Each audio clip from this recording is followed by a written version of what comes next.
तो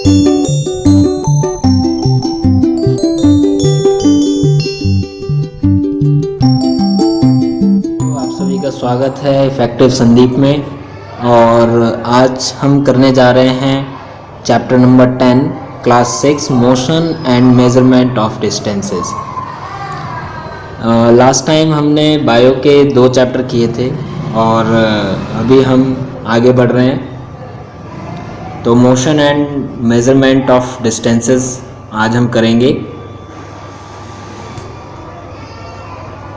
चलिए। There was a general discussion among the children in Paheli and Bujo's class about the places they had visited during the summer vacations. Someone had gone to their native village by a train, then a bus, and finally a bullock cart. One student had travelled by an aeroplane. Another spent many days of his holidays going on fishing trips in his uncle's boat. तो जब summer vacations होते हैं तो हर कोई कहीं ना कहीं जाता है। कोई ट्रेन से जाता है, कोई बुलक कार्ट से जाता है, ठीक है, कोई एरोप्लेन से जा रहा है, ठीक है। तो हॉलीडेज़ बिताने के लिए कोई ना कोई कहीं ना कहीं जाता है और उसके लिए कुछ ना कुछ साधन ज़रूर वो लेते हैं, ठीक है। तो आगे चलते हैं। The teacher then asked them to read newspaper articles.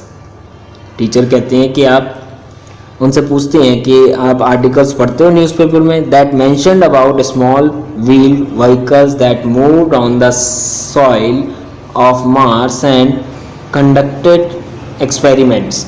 These vehicles were taken by spacecraft all the way to Mars. ठीक है, जो टीचर है उनकी ये पूछती हैं जो मार्स पर जो व्हीकल देखा होगा आपने, ठीक है, उस सॉइल पे जो उतरता है वो एक व्हीकल, ठीक है।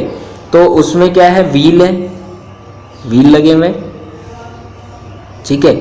यहाँ बोला about small wheeled vehicle that moved on the soil of Mars and conducted experiment, और वो कंडक्ट करता है एक्सपेरिमेंट्स को, ठीक है, जो वहाँ से एक्सपेरिमेंट करके और फिर नीचे उसके फुटेज या और भी चीज़ें भेजता है, ठीक है। तो वो जो व्हीकल है उसके अंदर क्या लगा हुआ, व्हील्स।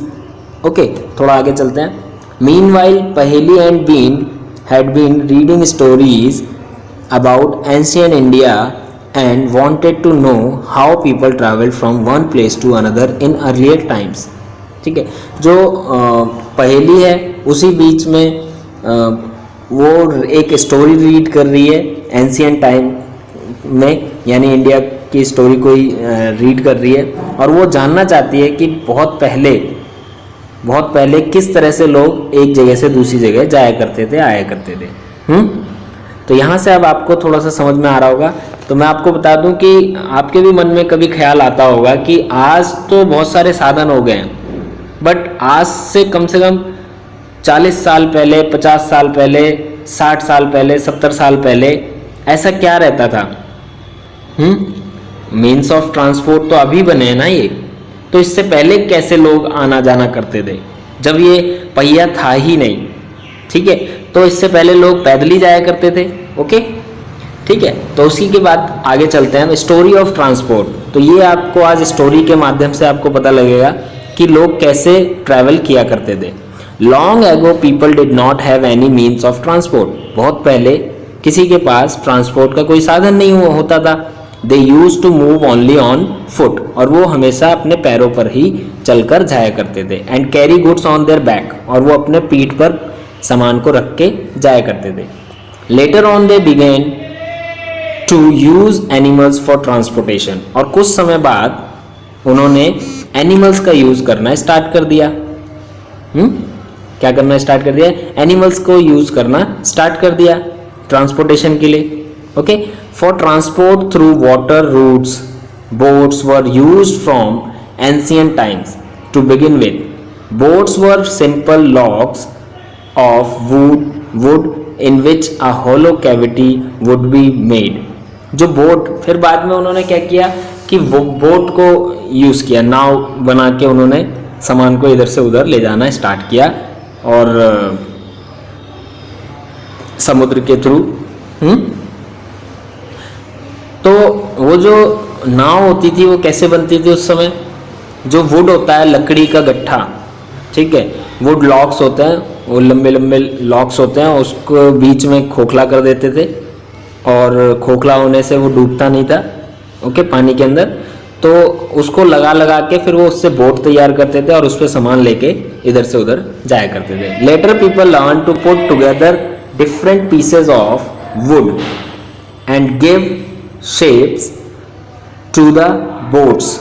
दीज शेप्स, फिर उसके बाद जो शेप्स उन्होंने फिर उस नाव को क्या किया, शेप्स देने स्टार्ट कर दी, ठीक है। अब शेप्स तो जानते ही हो आप किस तरह से बनती हैं, ठीक है। जो नाव है, जो बड़े बड़े जहाज हैं, उन सब की शेप जो होती है वो फिश टाइप की होती है, ठीक है। Imitates the shapes of the animals living in water. अब जो उसकी शेप्स बनाने स्टार्ट की लोगों ने पहले के ज़माने में, तो उन्होंने शेप जो दी वो जो पानी में रहने वाले एनिमल्स हैं उनके तरफ उनको शेप दी, ताकि पानी में आराम से वो चल सके, ठीक है। जो फ्रिक्शन है उसका कम किया जा सके, ओके। फ्रिक्शन अगर कम रहेगा तो बोट जो है बहुत तेज़ी से आगे बढ़ेगी, अगर फ्रिक्शन ज़्यादा रहेगा तो वो कम तेज़ी से आगे बढ़ेगी, ओके। तो इस वजह से उन्होंने स्ट्रीमलाइन शेप्स दी, ठीक है। जो पानी में जो रहने वाले जीव जंतु हैं उनके थ्रू उनको शेप दी गई। Recall our discussions of this streamline shape of fish in chapter 8 and 9। 8 और 9 में आप पढ़ेंगे इसके बारे में, ठीक है। Invention of the wheel made a great change in modes of transport. जो इन्वेंशन ऑफ व्हील है उसने बहुत बड़ा बदलाव लाया ट्रांसपोर्ट के माध्यम में। The design of the wheel was improved over thousands of years, ठीक है। और इसका जो व्हील का जो डिज़ाइन है वो धीरे धीरे डेवलप होता चला गया और उसको इम्प्रूव करते गए। Animals were used to pull carts that moved on wheels until the beginning of the 19th century. People still dependent on animals, boat and ships to transport them from place to place. The invention of steam engine led to the development of new means of transport. Railroads were made for steam engine driven carriages and wagons. Later came, तो ऐसे धीरे धीरे क्या हुआ, आगे बढ़ता चला गया ट्रांसपोर्टेशन के माध्यम, ठीक है। आगे चलते हैं। Automobile such as motor cars, trucks and buses, motorised boats and ships were used as means of transport on water. The early year of 1900 saw the development of aeroplanes, ठीक है। जब 1900 लगा था तो उस समय फिर एरोप्लेन इंट्रोड्यूस हो गया था और वहाँ पर डेवलपमेंट हो गए थे किसकी, एरोप्लेन की, ओके।